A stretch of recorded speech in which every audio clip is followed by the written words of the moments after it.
Well, as a Wesleyan, as a Methodist preacher, I am here to tell you that's simply not true. Hear this. God is for you. God desires you.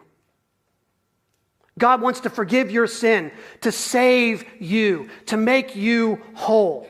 Now that may involve change on your part, and God's love is all about change. But the power of God can transform you into a new person if you are willing to connect to Him. The Apostle Paul experienced this himself when he was faced with a problem in his own life. In response to his prayer, God answered Paul in a way that reveals His power. Not power designed to push down, but to lift up, to strengthen what is weak in us. Here's what Paul says, 2 Corinthians 12:9. He's talking about what God says to him. But he said to me, "My grace is sufficient for you. For my power," listen, "is made perfect in weakness." My power is made perfect in weakness. Therefore, says Paul, I will boast all the more gladly about my weaknesses so that Christ's power may rest in me. Power and love.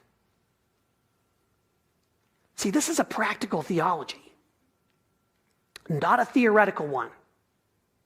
Wesleyans believe that the good news of God's power and God's love revealed in Jesus Christ can actually transform the world and actually transform the lives of people. We believe that the gospel actually works.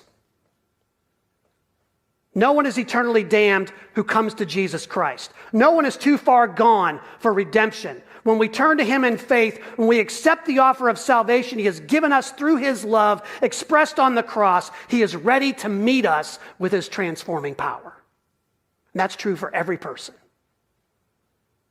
It is God's ultimate will to make us holy, to rescue us and remake us, all of us. That's one of the foundational doctrines of the Wesleyan way. But God will not do this without our permission, without our response.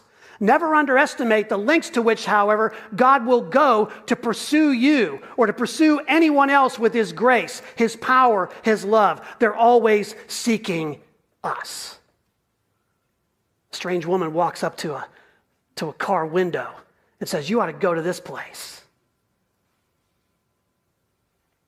God's always reaching.